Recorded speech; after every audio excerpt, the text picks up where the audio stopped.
what are you've been in Oklahoma your whole life? Tell me a little bit about yourself. Yep, I grew up, went to Broken Arrow my whole life, and then I went to the University of Houston, played there for 5 years, and then came right back to Broken Arrow and started coaching offensive line. That's where I met Brady, who just jumped on, it looks like. He was the offensive coordinator. He was the offensive coordinator here when I first got here. He moved up to Iowa with his wife after 1 year, after I was there 1 year, and he's been up there in Des Moines, Iowa. So we were, like I said, I've been everywhere. This is my son, Tony, by the way, and he helped me with the book. And so I was actually the offensive coordinator of a tiny little town in Iowa called Lamoni. It's right on the Missouri border. And my recruiting area was Des Moines. Of course, I had, the whole Des Moines area, Decatur, all that. That was my recruiting area for little old Lamoni. Is that Graceland, Coach? Yes, sir. Yes, sir. Yep, they do a really good job recruiting our squad right now. They've got a couple of kids from Ankeny, and now they've offered 2 or 3. So yep, they're still heavy up in Ankeny. Oh yeah, even after I left Iowa, we when you're a young coach, you guys know this. I did a lot of camps. Iowa State. My son played for Dan McCarney. Did a lot of camps like Iowa State and KU and Nebraska. And Tim Dwight and I became friends. And if you're from Iowa or been in Iowa, you know who Tim Dwight is. But Tim Dwight had the largest camp at Iowa City High School, and we would go up there, 7, 8 years in a row and do his camp. And it was just a great time to see all those Iowa high school coaches. And that little program there is a good football. It was the Iowa City Little Hawks. So we did that camp, and I loved it. It was good. Yeah, he ran a huge one. Our old DC actually at Broken Arrow, Coach Klink, he'd coached at Central Missouri, and he'd worked that camp a few times. I bet I know him. Know him. I'm sure you've met him before. He's in Sand Springs now. And then you talk about Iowa City, the Little Hawks. They've kind of fallen off a little bit because now they've started to build, like all the other places, they build more schools around there. So now there's actually 3 high schools. So oh wow, fell down a little bit. But yeah, Iowa City used to be big time powerhouse. But like I said, it's all kind of moved out to the suburbs a little bit now. That's where McCarney went to high school too. Yeah. Good times, man. The game's taking me everywhere, no doubt. Well, Coach, let's go ahead and get it rolling then. So how we always started is let you kind of introduce yourself, and you and your son can both do that, obviously. Kind of introduce yourself as far as give everyone your a little of your football journey. I know you already skipped around and gave us a little bit, but kind of give everyone your football journey, from playing to coaching and how that brought you to where you guys are now. You bet. Well, my name is Tony Johnson, obviously. I'm the head football coach, athletic director at W.T. White in Dallas, and just completed my second year, getting ready to start year 3. This will be my 27th year in coaching. From a I shouldn't say tiny town, from a town called Olathe, Kansas, Overland Park area. Born and raised in Kansas City, played NAI football at a school called Mid-America Nazarene University. Got into high school coaching, did that for 3 years, and thought that's all I'd ever be when I met a guy that hooked me up with a legendary coach named Dennis Franchione. At that point, Dennis had landed at TCU. I didn't even know where TCU was. And next thing I know, I'm moving my family of a wife and 3 kids to Fort Worth, Texas. Had an incredible couple run there with those guys, Coach LaDainian Tomlinson, 2 bowl games, just amazing friendships and amazing relationships. Left there and went Texas A&M Kingsville, powerhouse at the D2 level down in South Texas. I was an NAI head coach myself at Bethany College, interim head coach, offensive coordinator at Graceland University in Iowa. And I've been a high school coach at a couple of prominent programs in Kansas. And I'm now on my 3rd high school head coaching position in Texas. So that's a little bit about me. Married with 4 kids, 3 labs and 4 kids. So we got a packed house here. And then, of course, my son, Tony, right here. Yeah, so Tony as well. My real name is Anthony. Go by Tony. So if that confuses you guys, we can do Anthony and Tony. If that makes it easier. But, no, I mean, I'm a product of that story. So I've moved around a lot and very thankful for that. But when we moved down to Texas, I was brought to what I would say is a well-known, somewhat, I wouldn't say powerhouse, but, I mean, they're a good program down here. It's in South Grand Prairie High School. Right outside Dallas. And so I got to play there, went on to play football. I walked on, and then I earned a scholarship at University of North Texas under Coach Dan McCarney at the time when he was there. and majored in film while I was there. So that's what I've been doing ever since, is like film stuff. I write. I've got 3 other books that we've done other than this one that we're talking about today. And then I also get to make indie films when I can. And then I'm a coach and teacher at Arlington Martin down here. And this is my, I'm going on my 3rd year coaching. So it's a little bit about me. When did you play at UNT? So I was there from 2012 to 2016. When did they open the new stadium? Was that 11?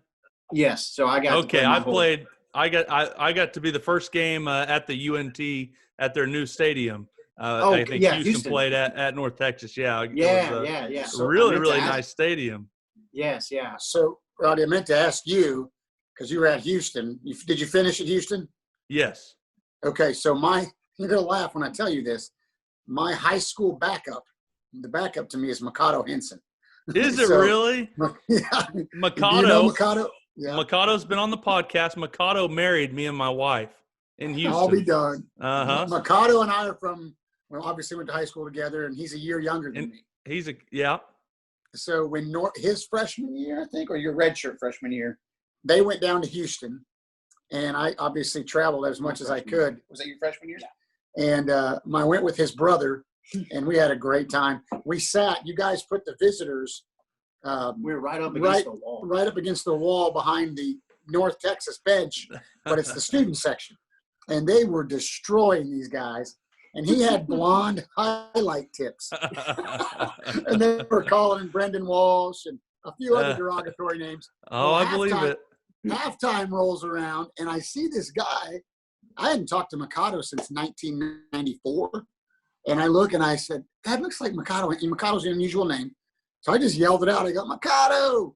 He turned around and he came over. We hugged, and I still have that picture in my phone. We're hugging. I'm leaning over the railing. So that is awesome. Great. Yeah, Mikado married me and my wife up at the University of Houston.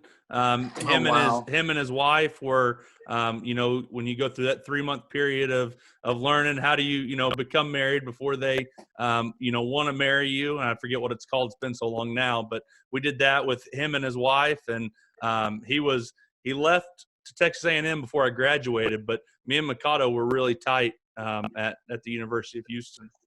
Yeah, that's great. So, Coach, you mentioned Coach Franchione. Did you know then Chuck Broyles? Oh, yeah. Very much. Pittsburgh State. Yeah. I think he worked with Franchione before Franchione left. And then, his son, that's just funny. We're all kind of intertwined, it seems like. But his son is the other offensive line coach here at Broken Arrow, Mark Broyles. No way. Yeah. Wow. So I'm sitting on a park bench outside Fresno State.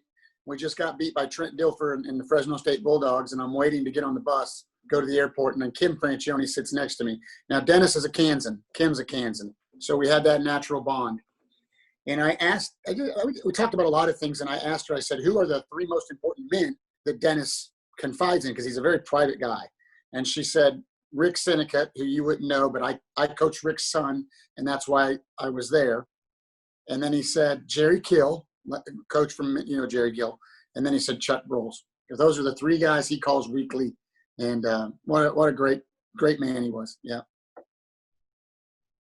Yeah, we're extremely lucky to get to be around, and Chuck gets to come around all the time and watch the games. And so I get to steal from him and hear all the stories that Mark, tells about him and tells about being up at, up at the facilities. And what a really cool, for Shark, Mark, what a cool story to have that be your dad and get to be around football all the time. That's kind of me and Coach Walls' story. And Anthony, it sounds like your story kind of as well. But my dad's a high school coach. He's been a coach, forever. Coach Walls' dad was a football coach, and we've talked about it a bunch on here. But what a cool way to grow up, having your dad up at the football field, seeing all the older kids. And it's kind of what obviously propelled me into doing what I'm doing. And hopefully, my son Jax gets to have as much fun as I did growing up. And now we've got an indoor facility. We can't use it right now because of all the stuff. But, if it's raining or it's cold or it's a weekend, and he gets to go play football inside, throw the football around. So didn't get a whole lot better than that growing up. No doubt. No doubt. That's awesome. Well, I'm interested, you guys, wrote the book together. I'm interested to kind of hear, your guys' takes about, what brought that about. I'm sure, it's probably part of that relationship of, being around the game for so long. And when your dad's into it, you kind of get the football bug. I tried all the other sports too, basketball, baseball, and I always kept coming back to football, which, was kind of my dad's love to coach. So I'm interested to hear your guys' kind of story as to how the book came about and your guys' ideas behind that. So as Tony mentioned, he's a writer, film major in college, and he kind of, I don't put words in his mouth, but he kind of fought the whole, do I want to coach? I want to try to make this a success. And at the same time, I'm not a writer. I'm a coach and former history teacher, and the things that I do well, I would not put writing up there. And so I approached him one day, probably almost 4 years ago, and I said, hey, I want to do a diary. I want to do a journal, something to leave a legacy for my grandkids should something ever happen to me, and just my passion and why I became a coach. My dad was a coach. He's deceased. And the love I had for the game, I know you're in Oklahoma, so don't hold this against me, but I was a huge Tom Osborne fan, huge Cornhusker fan, had some family play at Nebraska, a lot of friends play at Nebraska. So growing up, we wouldn't go to KU or K-State games. We would go to Nebraska games, and been to tons of Nebraska games. But I wanted to write all of this down and preserve why I became a coach. Well, in doing so, I got really close to my pastor at my church, became an elder in my church. And one day I wouldn't call it a counseling session, but I started meeting with him one-on-one privately. I needed that other mentorship from another man, and outside of the coaching world, just someone that could pour into my spirit. And he said something to me that was prophetic. He said, every Monday, this is my pastor, every Monday I write my resignation letter. And I went, what? And he said, yeah, I'm just so burnt out from the previous week and then leading up to Sunday. And it's a mega church, there are 5,000 members in it. I was just so blown away of his transparency and being honest. So I began to take what pastors deal with. They shepherd a flock. They have to win on Sunday. We have to win on Friday. They have a lot of hurting congregation. They have a lot of people that don't trust the system or trust the faith. We have a lot of hurting kids that need guidance, very similar qualities. It's a business for him. It's a business for me. And then I think some people outside the world of religion, they show up on Sunday and they think everything should be smooth and should be perfect and that there shouldn't be any issues, but there really is behind the scenes. And so I kind of parallel the two. And then we started talking about the history of coaching, and Tony's really good about explaining this. I'm going to let him explain the aggregate part of it, but yeah, go ahead. I'll let you do that. Well, and so, just to throw that in there, we saw that when you look back through history, we moved from a pivotal time in American history and really globally when we moved from an agrarian age where we were farming. Primarily, most people lived in rural areas where they were growing up on farms and doing agricultural type jobs. When we moved from that into an industrial age, you saw a massive change in society and culture. And primarily the biggest change was no longer were sons and daughters growing up, waking up every day and going to work out on the land with dad or mom. But now they were going into the city. They were getting bussed into the city. They were getting bussed into school. You start to see education birthed as it is, today. And then we saw a divide of now dad goes to work. Maybe dad even goes to work in the city. Kids go to the school. And then you see, consequently so, that there's an importance now put on not only teachers, but the coaches. And so sports, education, they've always been tied together. And we just saw that there was right there in that history, right at that turn of the agricultural age, the industrial, you start to see the prevalence and the importance of a coach as trying to be, in a lot of ways, a surrogate parent when the parent is now away at work or still at home when the kid's now separated. So we talk about that in the book, and I think that's something that's really unique to our book. And you really, mandatory schooling, the great Newt Rockney coined the term juvenile delinquent. And what he meant by that was a lot of these boys in particular were leaving the schoolhouse. Dad was still at work, mom might still be home, and they were getting in trouble and they had nothing. So sport becomes, like he said, prevalent. And I've always said that, 3 things unite boys, and more importantly, the military, athletics, and prison. And so, one of those isn't good, and the other one's pretty hard too. I mean, for me, it was really easy for me to choose athletics versus joining the military. Nothing against the military. I have a lot of respect for the military, but our point was that. So, and then fast forward to COVID. So here we are, COVID, and I'm going to be honest with you guys. You don't know me from Adam, but I'm a tremendous confident guy, but there was a lot of self-doubt in here about a book. Like, who are you? Okay, yeah, you've done some nice things, but you're a high school coach. Like, nobody gives a rip about you writing a book. And so I shelved it and didn't really mess with it. And then COVID hits, and we're on the patio, literally on the patio, smoking a cigar one night, just father, son, talking about life, talking about football, just talking. And he says, Dad, why don't you revisit the book, and why don't you reach out to some coaches and some pastors and some athletic directors, some NFL players you've coached, and see if they want to write a contributing essay to the book. So the book is in 4 quarters, like a game. And the 4th quarter / overtime is the additional essays from some really important people that had a lot to say on what we believed in.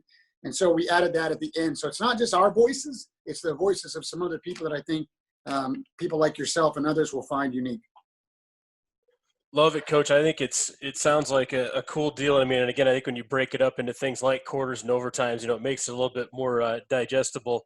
I'm actually a huge Husker fan too, so I didn't take it the wrong way at all. I actually went to school there, so you piqued my interest. But I'm interested to hear, being maybe a Husker guy, kind of growing up and having that faith background. I would imagine a guy like Tom Osborne was probably a pretty good influence in your life, or at least, either, reading his book or meeting him or interactions with the guy. I know I had the opportunity to sit and listen to him a few times, and it was phenomenal. So I'm kind of interested to hear, maybe some of your inspiration or things from Coach Osborne. So, yeah, he's in the book. And a really cool side piece is Ryan Held, the current running backs coach at Nebraska, is a high school teammate of mine. We grew up together too. So Ryan is going to put this book in his hand in about a week. I'm so honored, and hopefully I'll get a picture with Coach. We gave one to Ryan, and we're sending one to Coach. But yeah, we talk about him a lot. Yes, obviously there are so many young men from my high school that went to Nebraska. I've named a couple, and Brian Carpenter, who played in the late '80s, was fullback, a neighbor of ours, dear friend. And on and on and on, and just the list goes on. So growing up, I wanted to my first college football season that I really watched as a child was that '83 Cornhusker team that lost the national championship going for 2 against Miami. And I mentioned in the book, not to give too much away, I was probably 9-10 years old. I cried that night. My dad let me stay up and watch the game. I was in tears because good should conquer evil. Miami was arrogant, and they were just brash, and my dad didn't like them, and he told me how bad they were and how badly behaved they were. And they weren't supposed to win that game. If you remember, they were like, 21-point dogs in that game, and they upset them. And I talk about that turning a switch in my head where I wanted to be Tom Osborne. He was so graceful, is graceful. I too have met him a couple of times. I could never be him. I've fallen short too many times in my life to be him. But yeah, his faith, I've read all his books, his faith and his mindset were something I always wanted to be. There'll never be another Coach Osborne. Coach, what did you think about that decision? So I hadn't been around for that game. Well, it actually was just on a podcast a few episodes ago that a coach came on, made fun of me for have never hearing about that game. And he gave kind of his thoughts on going for it. What are your thoughts if you're in that same situation? You can tie the game and be called, technically national champions, or you can go for it and go for the win. Where are you at in that decision making? In that day and time, you had to go for the win. In my mind, there was no overtime, and so it was win or be tied. And I think if you have any kind of experience in this game, you play the game to win. And so I find no fault now. As a 9-10-year-old, I wanted him to kick it and get the national. I wanted to have the T-shirts and the national championships, and I wanted that for my fandom, if you will. But look, as an adult now, there's no doubt. I have a T-shirt I wear. I should have wore it. I didn't know you guys had any kind of. I have a T-shirt that said "Real Men Go for 2," and it's got Osborne's face on it. And it's funny. I've been a special teams coordinator at a lot of places, and I run special teams where I'm at now. we have a swinging gate. We go for 2 every time we score, and it's unique. Nobody's ever seen it, and I've got about 20 things I do out of it, and we're sitting at about 80% the last 2 years of success. So I'll go for 2, and I think it's born out of Tom's mindset, even though he ran an offensive play to Jeff Smith that night. But yeah, that stings. You go back, if you watch that game, Irving Fryer drops a wide open pass in the end zone in the fourth quarter in his hands. That wins the game. They don't have to go for 2, but I don't know. They said, a lot of people used to say Irving Fryer threw the game because it literally went right through his hands, but I don't know. So Anthony, what about you, man? What's up about that game? Yeah, what would you have done? Would you have gone for 2? Oh yeah, definitely, for sure. Yeah, I think you had to. Hey, tell Brady who your brother's named after. He's got a brother. Yeah, my brother's 14 months younger than me. His name's Frazier, named after Tommy Frazier. So there you go, man. Brady's, I give you a little illustration. I would say you're a hashtag GBR guy. There's no doubt about it. I'm a little embarrassed of Mr. Frazier these days, but that's okay. It happens. Yeah. So, Coach, talking about, that kind of piques my interest a little bit, going for 2 and being able to do that 80% of the time. How much is that a large section of your practice that you guys have to put into that to get that done? Have you done any stats? Obviously, an extra point every time you score has got to be a huge marker. Have you gone in, dug in, and look at how much more successful that made you start going for 2? I think it's really interesting, and obviously there's a team up in Arkansas that never punts and goes for 2 all the time, and talks about that a lot. So just kind of curious, how that came about or what happened with that. Well, I was at a powerhouse called Duncanville. As you guys know, Duncanville's been in the state championship the last 2 years. And when I was there, we had great players too. They lost to them in the 3rd round of playoffs this year. But Duncanville, probably one of the top 2 programs in the state of Texas. But when I was at Duncanville, our head coach asked me as a special teams coordinator, he said, I want to be different. I want to be aggressive. So I was replacing a guy that actually had been a Division I coach himself at TCU. We were friends, and I was replacing him. He was retiring, and he was a traditional shield punter. He was always by the book, the way the extra point is done. And by no means we'll kick extra points, if the numbers call for it. But I'm going to go for 2 pretty much, depending on how much we score, I'm going to go for 2 almost every time. I mean, if we're up, we got in a game this year where we were up 45-0, and I'm not going to sit there and go for 2 and rub it in. We'll kick at that point. So yeah, there are some times where we have to do that, but I shield punt now. And I always, much like we're talking about with the 2-point play, out of my shield, I will run a fake at some point in the game because I want it on film. And I talked to a really successful coach down here named Bill Elliott out of Salina, Texas. If you've seen the Kenny Chesney video, Boys of Fall, it's all about Salina. But we played them at one of my previous jobs, and he told me, he said, these are garbage plays, and you make me have to prepare for them every day, and I hate it. But that resonated with me that I've run so many fakes, I've run so many swinging gate plays. I'll line up in the middle of the field and run one of my swinging gate plays. So it's not the traditional gate. I do a lot of junk with it. And so, for me, more than anything, the reason I came about was I wanted to be different. I wanted the kids to have something to rally behind. If you came to my practice, I'm at an urban school, inner city school. Every stinking kid in my program begs me to be on punt, and we call it Gator, the 2-point play. Every kid, Coach, can I get on Rangers punt? Can I get on Gator? Please, Coach, let me be a part of that. So what I've done inadvertently by making this fun is everybody in my program wants to be a part of punt and wants to be a part of that. And I think that's huge. They want to be on special teams. So practice-wise, 5-minute period every day, and that's it. So we make it an important thing, and it goes. And so every day they do it for 5 minutes. And I try to go into the game with about 3 versions of that gate. I got you. Yeah, that's what it seems like to me is the worst part about it, at least looking at it from an opposing team, is it takes so much time, especially if you guys are the only ones not the only ones, but one of the few doing it. We've got to spend real time to get ready for what you guys are doing. And so I'm assuming obviously that's a huge benefit for you guys, as well as scoring an extra point every time you score a touchdown. So it's really Yeah. interesting, and love, obviously stealing any points you can. There they go, Coach. I'm sorry. I got 3 as well. I saw in your mirror back there, one of your black labs was getting off the bed or something. I got a we've black lab. I just got a golden retriever, and I've got a little, I don't know, whatever, little poodle something tiny mix that my wife has. We have 2 full blood, papers and the whole deal, black labs. And then I've got a 12-year-old lab shepherd mix, and he thinks he's tougher than he is, but he's a good guy. They're awesome. So how does that work? Obviously there for a while, and I think it's probably lightened up a little bit, but faith in school was like, you're not allowed to talk about it. You're almost not allowed to say, that you even have faith. For a while, it was really, really on edge to even talk about it at all. And I think it's loosened up a little bit, even to where I think in college at times we were, the coach isn't supposed to pray, but technically the kids could pray, but the coach can't.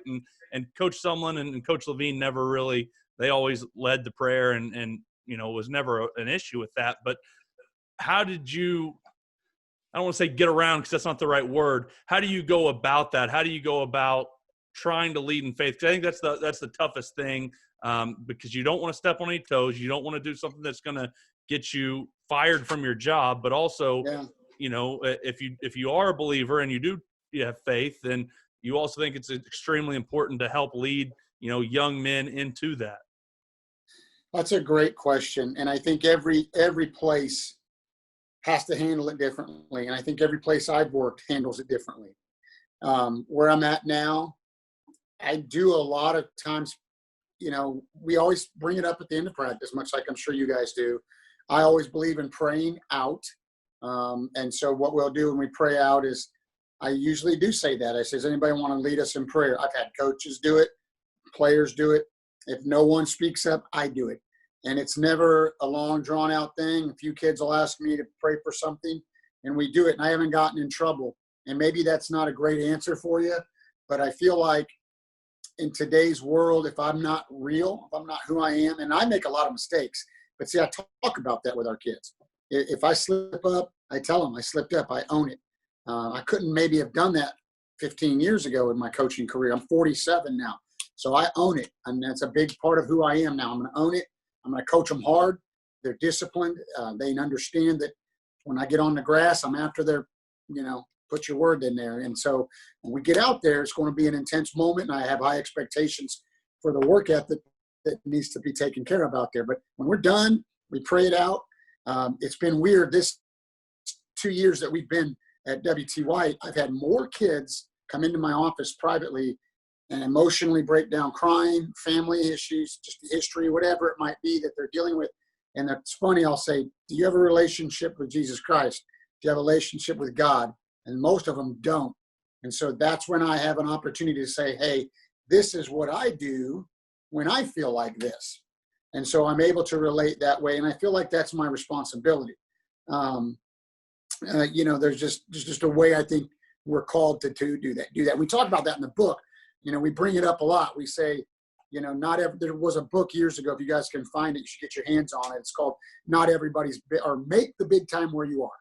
It's by an author named Frosty Western, legendary D3 coach. Make the big time where you are. Well, we took that term and flipped it, and we said, not everybody's big time. Because there was a time when myself, can't speak for him, it was all about being the next Dennis Francione. I took jobs every 2 years. I had to be the next D1 guy, had to be the court, and it was fast track. And what I realized, I would either lose a job or leave a job too soon, and you look back and regret. And I was realizing I was not making the big time where I was. It was all about me, as you mentioned. And so as I've come to this revelation about myself, really in the last 5 years of my career, I've always loved my kids. I always have a relationship with kids. I ran into one the other day. I was up at Tarleton visiting, and here's a former player comes up and hugs me, and I didn't know he was there. And I've always been there for my kids in my mind, but now it's become such an intentional mindset that I'm going to be a holy example with my walk. I'm going to try to be an example. I'm going to try to be a light in a dark world, and I'm not going to shy away from letting them know, hey, you know what? I'm a Christian. This is what I believe in. Because I'm a Christian, sometimes I fail. And because I fail, I have grace by Jesus. And that's what you have too. And with what's going on in today's world, obviously the culture, give you a great example. I don't know what he did. I called all my players of African descent yesterday and just told them I loved them and that I wanted to be there for them and listen to them. I called 22 kids on my football team because we weren't allowed to be around them until June 8th, and I just couldn't let this go on anymore. And while it's cool to put things on Twitter or Instagram, having that dialogue one-on-one is so important. And so that's what I did yesterday afternoon, is make a lot of phone calls and have a lot of one-on-one conversations, just tell the kids I miss them, that I love them, and that God loves them, and that things are going to get better. Coach, you talked about being open with, past failures or ways that you have come up short with the kids. Is that something that you've always been open to talk to your kids about, or are you with your players, is that something that you're pretty much an open book throughout? Is that things that you choose to say and not to? I think that's another big, it's always a thing to weigh, I think, as a coach is, you want to be honest. You want to tell the kids where we've messed up and maybe even, where a mess up has led us to a better place. But also, to put all of your business or some of your business out there is it's a question as well. So how have you gone about that? Have you always been, putting some of those failures out to your kids? I think so. I think I've always been transparent with them.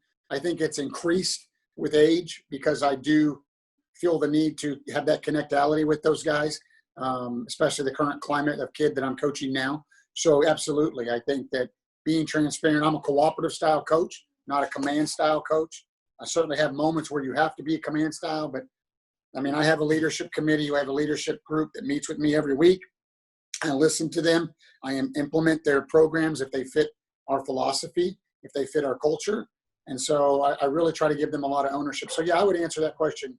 Yeah, I've always been an open book.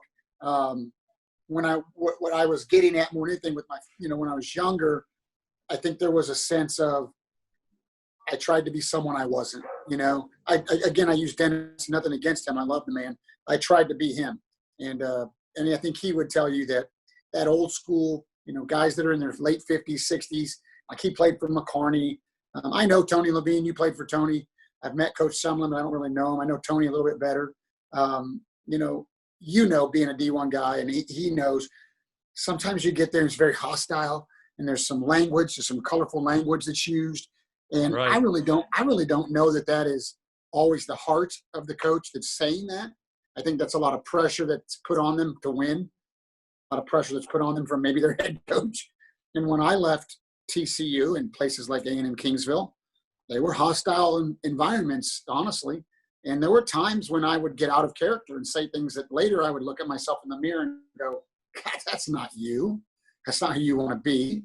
And so fast forward to now, I'd probably say since about 2008 or 9, when we came back down to Texas, I put all that away. I'm not that guy. I'm here to love kids and show kids that they deserve a better life. And I'm going to help kids get to college, and help kids be successful. And you can be intense without being vulgar and antagonizing. Yeah, I think that message is so important. And again, I kind of go back to what you were talking about with, being able to share your faith.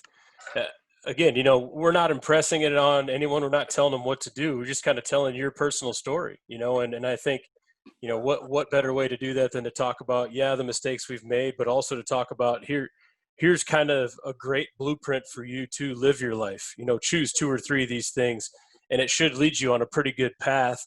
I'm not telling you what church to join. I'm not telling you, where you got to go, where to spend your money, any of that stuff. I'm just sharing with you a few things that have made my life better, and I think it's probably going to help you. Absolutely. Absolutely. And we go just much like you guys, we offer FCA. We do coaches outreach for our coaches.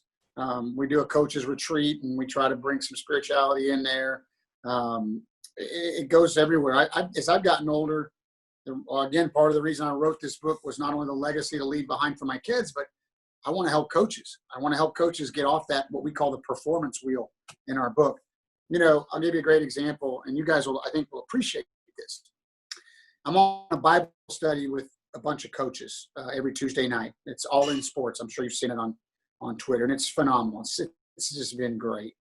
And a lot of times, I'm not calling anyone out, guys will get on there and they'll say, man, I need more followers, or I need more of this, or I need more followers. And I cringe when I hear that, because I've been that guy. I'm like, well, how come he got this, or how come I didn't get this? Or, and what we talked about in our book was the performance wheel will destroy you. And, 20 years ago, Brady, if I took a picture of my wife, it was with a phone. I'm not a phone. It was with a camera that had to be developed. What I took is what I got. And you might wait 2, 3, 4 days before you got that film back, right? And the picture might be blurry, might be bad. There was no adjusting it. That was the picture. Now, our kids, our coaches, they take a picture. Oh, I don't like it. I didn't look good. Go ask your wife to take a selfie. And if she doesn't like it, she's going to delete it. She's going to get the lighting changed. She's going to filter on it. And she's going to make a picture that is desirable to her to place out there in social media. And I say all that to say this, is we've got a lot of coaches that are not making the big time where they are. We have a lot of coaches chasing the performance wheel of what they perceive is out there as great. And I don't judge someone's glory until you know their story. And God has a purpose for everybody. And I have a hard time, I'm preaching that to you and preaching that to me, because he knows this, I've had maybe 7, 8 interviews for D1 jobs in my lifetime. Didn't get a single one of them. And these were jobs I could tell you would have changed my life financially, maybe career-wise. But God keeps putting me in small colleges and high schools. And I'm finally getting to a point where, I'd love to go do that again. I'd love to go to TCU. I'd love to go to Houston. I'd love to go to KU. I mean, I interviewed at KU 2 years ago. Les Miles first got hired. I mean, I got a phone call. I'm from Kansas. It was not Phil Bennett, defensive coordinator at Baylor, longtime coach. We're dear friends. Phil called Coach Miles and said, you need a Kansan who knows Texas. Here's your guy. I didn't get the job. And I think sometimes coaches, young coaches in particularly, I caution him about this all the time, be where your feet are, learn as much as you can, serve your head coach, pray about it. And if that's what is going to happen for you, then it's going to happen for you because that's your plan. But it's easier said than done. I get it. But part of the therapy of that was writing this book to help grown men and understand that there's a process to this. Be patient. Is that something you think that, and maybe Anthony, it's a good question for you too, but is that something that you can fully learn from the book, or is that something that you kind of learn as you go through your life and through, obviously you can learn part of it from a book, but I guess I'm kind of coming at you with 2 questions. Obviously there's a part where you've got to learn that in life. And then Anthony, do you have that want to, obviously climb the ladder, become a head coach, go be a college coach sometime, that it seems like a lot of people do? Or is that something that through the principles of this book that you haven't had that notion, or you've had that notion and kind of through these principles it's settled that down? How has that worked, for you starting off in coaching? Yeah, well, I'd say with the book, we tried to almost at the end of every chapter put 3 to 5 practical things that you could do, and sometimes they're not even actions, they're just perspective changes to help you do more of that, to see more of that in your life. So I think you can get that from the book. We tried to do that with the book, but and then I would say for me personally, yeah, I mean, that thought runs across my mind, and trying to get on I guess like the rat wheel to try to be a head coach as soon as possible. But I found myself, I mean, it's not anything that I really have to battle with. I don't know why. I do know why. It's because of these principles and these fundamentals that we talk about in this book have kind of been instilled in me through him. And I grew up in every field house that he was in. So in a lot of ways, well, that's what's cool about like how we were all talking about at the beginning, having dads that are coaches. Their career is almost like a prologue to your career in a lot of ways. So, yeah, I found myself very content with where I'm at. I'm extremely blessed and lucky to be at the school that I'm at, and this is one of my first major jobs. So I don't really find myself battling too hard on wanting to just take off. And I'm pretty content. So, but yeah, you could definitely, I would hope. I mean, I think we accomplished what we set out to do, and I think instill that or challenge your perspectives a bit with the book. So yeah, and I would, to piggyback on that, I do think you can still learn that. Because again, I'm 47 and I still have moments, and it's different. It's like, okay, so now it might be, I see a guy that I came up with, and he's a district athletic director of a high school, of 7 high schools. And I go, well, I can do that. Why hasn't God opened that door for me? And then you have to catch yourself and go, whoa. You are where you need to be. I'm by no means complaining about what I do, and I take my job very seriously. But yeah, can I say go something? ahead. Absolutely. I would say, and I've just been trying to, now that I'm in the coaching world and I love it, I try to observe coaches. And I think, we're all just naturally, we wouldn't be in the sport at all if we weren't. We're all just naturally so competitive. And so I think at the root of all this, what my dad was just saying was it's very, very hard, especially with how social media is today and how easily we can see where everybody else is at right now. That's very easy to compare yourself to others. And I think that might be at the root of that ambition that might drive you to be hopping jobs, every 2 years. And so if you can take a step back, which is easier said than done in today's world, especially. I know I've fallen short of that. It's so easy to get on social media and see someone living the dream immediately. So you're like, crap, where am I at right now? So yeah, just food for thought. And my pastor, who, like I said, runs a major church here in the Metroplex, he said the same thing. He's not an athletic person, but he said the same thing. He was like, well, I watch TD Jakes, or I watch Pastor Tony Evans on TV, and I think, why can't I do that? And I'm going, what? You think that? And it blew me away. I mean, this is a pastor who's got this great church, and he's got a fancy car, fancy house, life seems great. He's got to get out there on stage. He can't ever be depressed. And that's just not reality. I mean, we're all human. We are all human. We all need Christ. We all need a Savior. One thing that was said to me, probably 4 or 5 years ago was, Tony, grow up. He's not coming back to do it again. And I was like, what do you mean? He's not coming back. You either believe he did it or he didn't. So quit pouting and moping about your life and about things you've done in the past holding you back. Because I would tell my wife, I'd be like, maybe I didn't get that job because God's mad. I yelled at a kid in 1998. And she'll be like, I really don't think God cares right now. You've been forgiven. And so, I have a great wife who will, kind of slap me around and set me straight when I start to veer off. I think, to piggyback off of both those things, and maybe I'm off base, but the big thing that I've always seen probably in myself, and I'm sure I put that on everyone else, is a big ego problem in probably football in general. And I think it's something that, at least, again, speaking personally, served me very well playing while I was playing.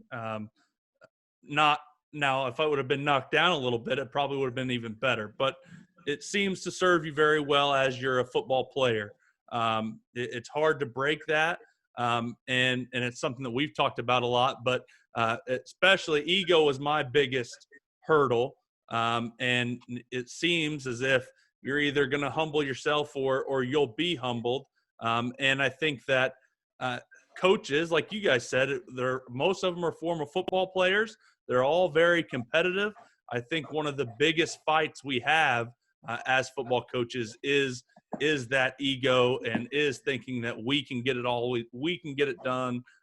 We don't have to ask for help from a higher power to get that done, that we can get it figured out, and that we've got it. And it takes, sometimes a huge sign to show that no, you don't, or it kind of takes you being able to humble yourself. Absolutely. No doubt. At the end of your life, you're going to stand before God, and he's going to ask you, he's going to ask you some questions. I really believe this. And if you say, oh, well, I prepared my players for life after football. That's what it was all about. And I made well, did you prepare them for eternity? And who told me that was Chris Melson. And Chris Melson is in my book. He's at Mansfield Legacy, played at OU. He's an Oklahoma Sooner back in the glory days of Barry Switzer. And he said that to me one time, and that blew me away.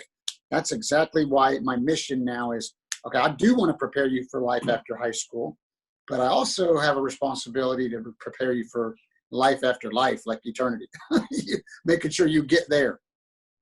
That's exactly, exactly right, Coach. Well, kind of rolling up on it now, kind of towards the end of the podcast. But before we let both of you guys go, the thing that we always like to ask guys is, and it's a little bit off subject, I think, but when you're watching another team and you're watching their offensive line, what's some things they'd be doing that would make you think highly of their offensive line coach?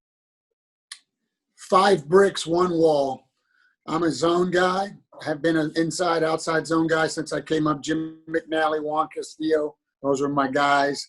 If that footwork and that aggressiveness is all in tune and working together, it's something beautiful. I'm gonna run the ball. We are multiple. My offensive coordinator is big into the RPOs, which are so popular now. But there's a lot of times I'm screaming into that headphone, "Gosh darn it, run the dadgum ball!" And so for me, when the 5 of those guys are moving in unison and just physically dominating, I use the words intimidate and dominate. I think you can do that at that position. I want someone that's going to be nasty. I look for nastiness as an offensive lineman, and that's what I preach, and that's what we get after. We want you to be working to the echo of the whistle, baby, all the way down the field. Do not take a play off. And I coach offensive line. I always have coached offensive line. And it irks me when I see a coach, they might run counter to the right, or they might run, as a quarterback Cheetos, what I call, or quarterback power. And then the left tackle is lazy and they're in practice and they don't coach it. And so as an O-line guy, I'm not – the O-line coach for me is not happy because I watch that stuff. And if he's not coaching all 5, he's in trouble. And I tell people this too. It's the most undercoached position in all of football is the offensive line. It really is, because you don't walk down the hallway of your school duck walking. You don't kick slide, pass set all the way to science class. You're using muscles, that are unique. A quarterback, when he throws the football, he'll return to normal, upright. A running back, if he doesn't get the ball, he'll step up in the pocket, he'll return to normal. A receiver, once he runs his route, the ball doesn't come to him, he returns to normal. But in that 4 to 6 second football play, an offensive lineman is on the ground, cutting, crabbing, crawling, engaged in contact, rolling his hips, kicking backwards. His muscle groupings do something that's not normal, and he's the only guy on the field that never returns to normal. So I look for stuff like that. I look for skinny ankles. My wife thinks I'm weird. Big guys, long arms, big hands, skinny ankles. That's exactly right. Well, Anthony, I'm going to put you on the spot a little bit. I've got a dad still coaching, and I'm coaching, and I think he's the best offensive line coach in the state. But obviously, I don't agree with everything on him. What's the big football thing out right now? I'm sure if you're anything like me and my dad, we get together and we don't hardly talk about much, but the grandkid, we talk about the grandkids, and then we talk football. And I'll go, how are you guys running this? How are you doing this? What do you think about this? And we're in line on a lot of stuff, but there's some things that I'm like, well, no, that's not the way to do it. This is the way to do it. A lot of times I keep it to myself. So now putting you on the spot, what's something that you disagree with Dad on that you would use that he doesn't do? I'm not trying to avoid any type of. I love to clash with him. I mean, we don't disagree on much. I mean, he's pretty. I'm trying to think schematically. I feel like you give a lot. You're a really good head coach to your OC and your DC, and I don't micromanage him. Yeah, there's no micromanagement there. I mean, I would really say, and it's not even so much as a disagreement, but I feel like strength and conditioning is like a passion of mine, and so our street coach at Martin's really good, and him and I are kind of collaborating on a lot of stuff and learning together. And so it's not even really a disagreement, but it's more so a coming to him and saying, hey, this is what's on the cutting edge right now, strength and training. And this is what's hey, like, Christian McCafferty's trainer, I watched I was in a Zoom conference with him for an hour and a half, and he's doing some crazy stuff, and crazy in the sense of like it would make old school coaches like this man uncomfortable in the sense of like, right. 3x3 of reps, and then you're resting for 3 minutes solid. It's like, the work to rest ratio. So but that's not even really a disagreement. It's more because he's always down to like learn something new. So we disagree more on Jordan and LeBron and stuff like that. Not so much football. Yeah. Well, I mean, I spend a lot of time trying to stay on the cutting edge, and I have two really good middle-aged young coordinators that they're always evolving. I've never been, even when I was a college head coach, I coached the O-line, and I'm going to be old school with the way the way we get in our stance, the way we kick slide. I go back and forth. So many guys vertical set, so many, and this and that, and where your hand placement is, and lifting up when you punch, and on and on and on. And I've learned a lot over the last few years where I've changed, but there are some hard truths that I just can't let go of. You guys take pretty good advantage of this COVID time to really kind of branch out and learn some new things. I know that was the biggest thing for me. What were maybe one or two things you guys kind of took away from the break? Because I know it's going to probably be beneficial. Man, there's some spiritual things too, but on football wise, for me, getting on Zooms with, he played for a guy named Louis Carella. He played for Louis Carella, strength coach at Georgia Tech, and getting on Zooms and like he talked about, what are they doing to lift and things like that. And then I've been on with Van Malone at K-State, and him. And then, of course, you guys know Zach Kelly. You've had him on the show, I think, and out of Cedar Hill. I got Zach that job. I was at Cedar Hill for about 3 months. Carlos and I was the O-line coach for 3 months before I got this job.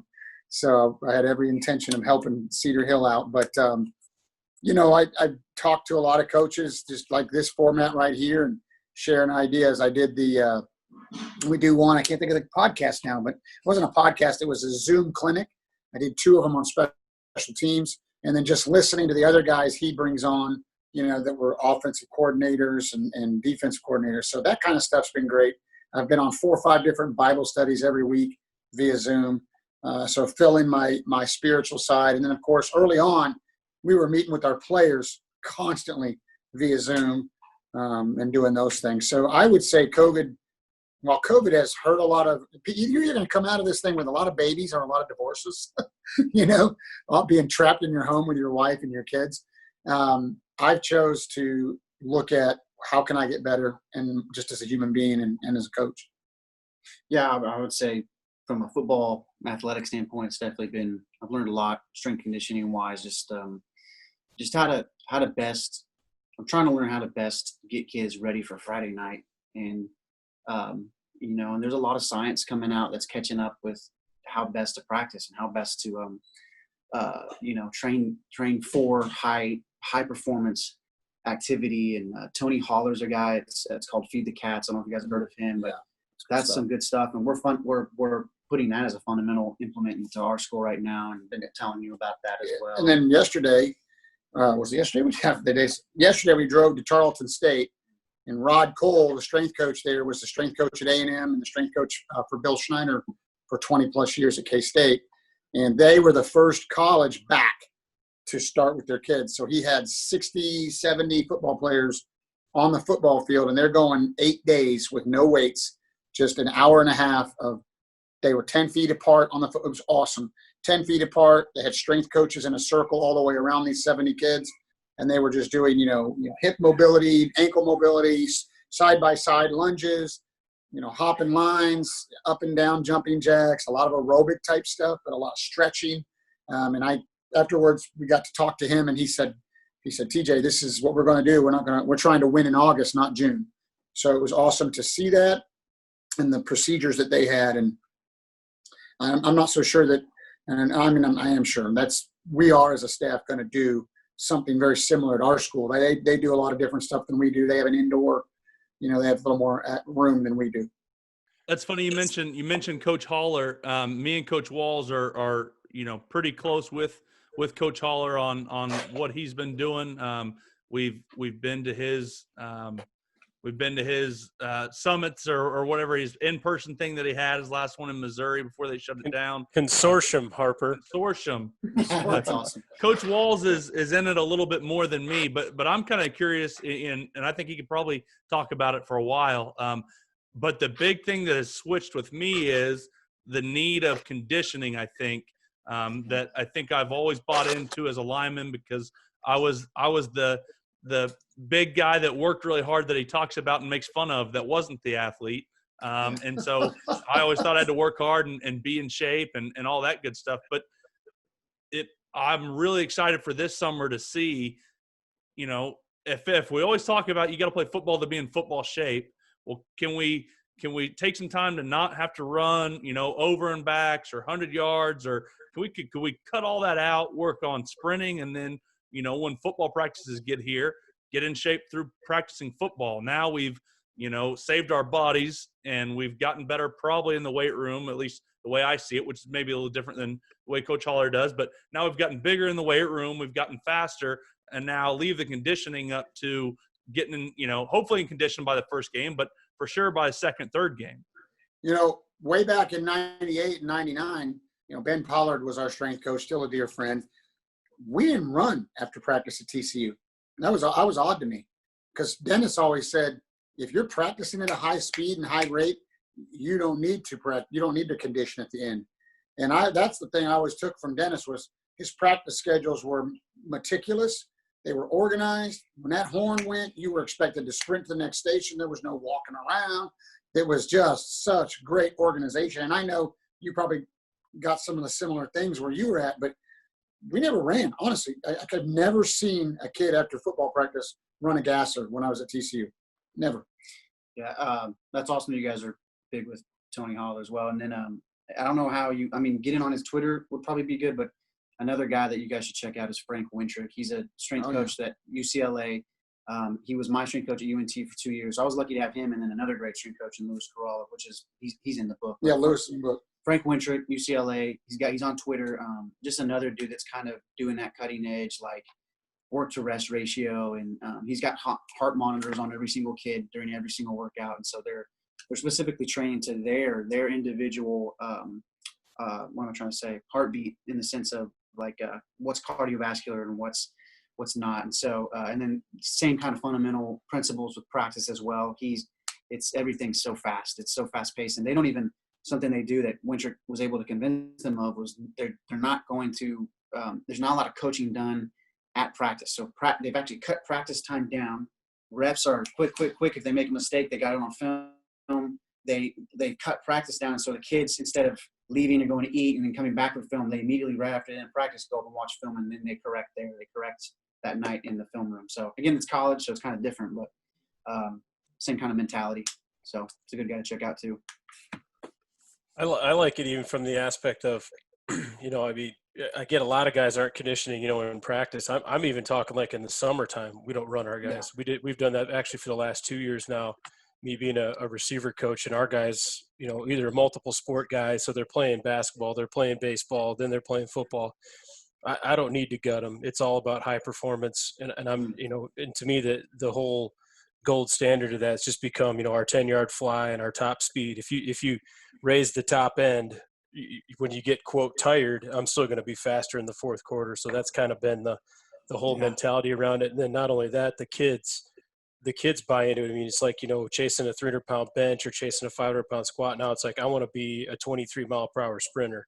Yes. And I think it just gives those guys another metric where I'm in that club now. I've got that extra gear. I know that when it comes to the fourth quarter, I'm still going to be faster than this guy. So we've seen a huge shift in our entire athletic department. I mean, in fact, we just started summer baseball. Our baseball coach had us out, and we're teaching them sprinting, and we're now timing them from home to first. So that's awesome. It's kind of taken its course. So it's been a lot of fun getting into it, diving down that rabbit hole. Yeah, for sure. That's bullets are faster than bowling balls. Yep. So. They cause a lot more damage too. You got a fast explosive lineman, he's going to cause a lot more damage when he makes that collision. So even our linemen love it too. I mean, I feel fast, I feel explosive, I feel like I could go do some of these things instead of, hey, I can bench press or squat a lot, but I can't move.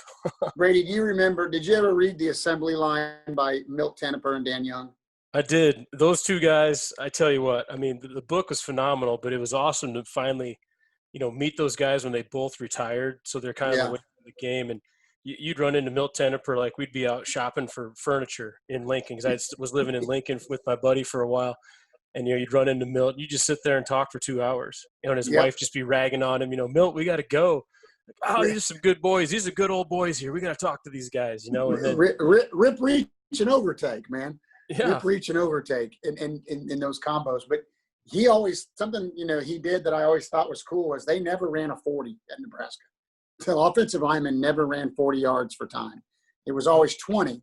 And I asked him after Nebraska coaches school, that big clinic they always used to have. And I said, why don't you guys ever run 40s? And he goes, if we run 40, somebody better be scoring. Oh, that's a good point. Yeah, I'm saying usually at least one of them was on the ground, because he'd either pancake a guy or he's cutting a guy too. I miss those days when guys were actually chopping and cut blocking. I miss it all the time. I'm praying that Scott Frost will get this thing right. I really am. Me too, man. And I just hope they keep giving him enough time. It's a complete overhaul. So build it the right way. It's not like you could do it in the SEC where, God forbid, you're paying tens of thousands of dollars to guys. Not that they do that, but yeah. Right. I'll say this: Frank Solich should have never been fired. What that guy's done is amazing. Should have never been fired. Yep, he's done a heck of a job. He's been there a long time at Ohio. Yeah. Consistency, man. That's a guy that wants to run the rock. Yes, he is. Yeah. Well, dudes, it's been a blast, man. That was a quick hour. I appreciate you guys coming on, and, wish you guys the best of luck with the book. I think the premise is awesome, and I think there's always something you can pick up from things like that. It's not just, quote, X's and O's. It's being a better dad, a better husband, and a better coach, which I would say that's kind of the goal for anything that we do on this planet. Amen. We let somebody else handle X's and O's and culture, and we'll handle the spirituality of coach. So appreciate you for having us on. Honored and I love what you guys do.